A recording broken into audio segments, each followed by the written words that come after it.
Paul's letter to the Galatians. It was written to a number of churches in the region of Galatia where Paul had traveled on one of his missionary journeys. You can read the stories in the book of Acts. He wrote this important letter from a place of deep passion and frustration. Here's the backstory. Christianity began as a Jewish messianic movement in Jerusalem, but its message was for all humanity, and so it quickly spread beyond Israel. By Paul's time as a missionary, there were as many non-Jews as there were Jewish people in the Jesus movement, and this sparked a huge debate that we know about from the book of Acts chapter 15. Historically, the covenant people of God were focused in one ethnic group, Israel, and they were set apart by the practices commanded in the Torah, like circumcision of males, eating kosher, observing the Sabbath. And there were many Jewish Christians who believed that for all of these non-Jews to truly become a part of God's family, they needed to obey the laws of the Torah. And so some of these Jewish Christians ended up coming to the Galatian churches. They were undermining Paul and demanding circumcision of all these male non-Jewish Christians. And so many of them were. And when Paul found out, he was brokenhearted and angry. And this letter is the result. He first challenges the Galatians with his summary of the gospel message about the crucified Messiah. He then argues that this gospel is what creates the new multi-ethnic family of Jesus and Abraham. And then he shows how this gospel is what truly transforms people by the presence and power of the Spirit. He opens by expressing his bewilderment that the Galatians have embraced a different gospel. It's the one promoted by these Christians who badmouth Paul and demand circumcision. So Paul first defends the authenticity of his message and authority as an apostle. He was commissioned by the risen Jesus himself to go to the non-Jewish world. Remember the story from the book of Acts. Paul says it was only later that he went to Jerusalem to consult the other apostles like Peter or James. And when he told them he wasn't requiring non-Jewish Christians to be circumcised or eat kosher, they were in full support. But this tension ran deeper. Peter had come to Antioch to visit and see all of these non-Jewish Christians, and he was eating and mingling with them. But when some of this Jerusalem opposition group showed up in Antioch, Peter caved under their pressure. He stopped eating with these uncircumcised Christians, and he was avoiding them. And so Paul confronted and accused Peter of hypocrisy, of not staying true to the gospel. For Paul, demanding these new Christians to become circumcised and Torah observant, it's wrong-headed for all kinds of reasons. First of all, because it's a betrayal of the gospel. Or in his words, people are not justified by the works of the Torah, but rather by the faith of Jesus the Messiah. And we have faith in the Messiah Jesus. To be justified, or literally to be declared righteous, it's a rich Old Testament term for Paul. It's when God declares that someone is in a right relationship with him.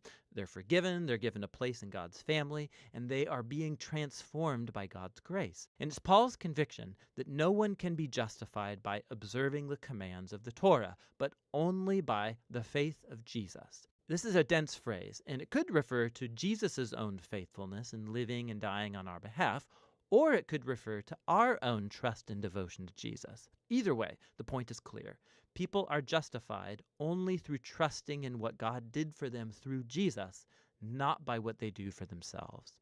At the heart of Paul's gospel is this claim that when people trust in the Messiah Jesus, what's true of him becomes true of them. His life, death, and resurrection become theirs. Or in his words, I've been crucified with the Messiah, and it's not I who come back to life, it's the Messiah living in me. And the life I now live, I live by faith in the Son of God who loved me and gave himself for me. And so the reason anyone can say that they are right with God or belong to Jesus' covenant family, it's not because they obeyed the laws of the Torah. It's only because of what Jesus did for them that they could never do for themselves. Now, this profound understanding of what Jesus accomplished, it has huge implications for who can now be included in God's covenant family and for what it means to live as a member of that family. So Paul first turns to the stories about Abraham in Genesis, how he was justified or declared righteous before God by simply having faith, by trusting in God's promise that one day all nations would find God's blessing through him and his offspring. God's purpose was always to have one large multi-ethnic family of people who relate to him on the basis of faith, not on the laws of the Torah. But that raises an important question. Why did God give the laws of the Torah to Israel then?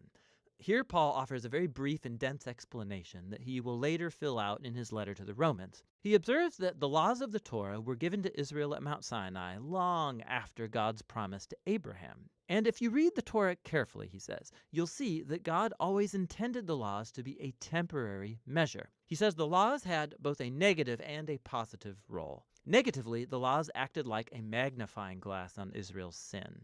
They exposed how Israel shared in the sinful human condition, constantly rebelling against God's law. And so the law, which is good, ended up pronouncing Israel guilty and all humanity with them. Or in his words, the laws imprisoned everyone under the power of sin.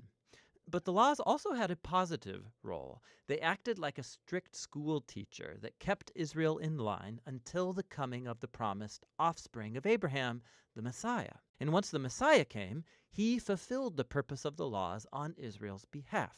Jesus was the faithful Israelite who truly loved God and neighbor. And as Israel's king, he died to take the curse and consequence of Israel's failure into himself and bring redemption. And so now through Jesus, the offspring of Abraham, God's blessing can come to all people, regardless of their ethnicity, social status, or gender. For Paul, requiring Torah observance from non-Jewish Christians, it makes no sense. It's acting as if Jesus didn't fulfill God's promise or deal with our sins. It neglects the new freedom gained for us through Jesus and the gift of the Spirit, and it limits God's promise and blessing to one ethnic family. But, Paul's opponents might argue, the laws of the Torah, they're a proven guide to living according to God's will. How will non-Jewish Christians learn this? Paul responds in chapters 5 and 6 by describing how Jesus' transforming presence through the Spirit is the key. The laws of the Torah are good. They're wise, Paul says. In fact, they can all be summarized, as Jesus did, in the command to love your neighbor as yourself. But the laws, good as they are, they did not give Israel the power to obey them. In contrast, the good news is that Jesus did fulfill the laws on our behalf, and now he lives in us through the Spirit, making his people into new humans who fulfill the law by loving others. So Paul goes on to contrast this old and new humanity. The habits of the old humanity are obvious. These are behaviors that dehumanize people, they destroy relationships and whole communities. And while the laws of the Torah prohibited these behaviors, Jesus actually put them to death on the cross. So when a person trusts in Jesus and lives in dependence on the Spirit, his life becomes theirs and produces what Paul calls the fruit of the Spirit. This is Jesus' way of life that he wants to reproduce in his family so that they become people of love, joy, peace, patience, kindness, goodness, faithfulness, gentleness, and self-control. But this fruit isn't automatic, Paul says. It requires cultivation, just like real fruit. Or in his words, if we live by the Spirit, we have to keep in step with the Spirit. This requires intentionality. We have to learn how to prune off our old habits and cultivate new ones. And as we do so, we find ourselves carried along by the Spirit, as Jesus reshapes our minds and hearts and makes us into people who love God and others.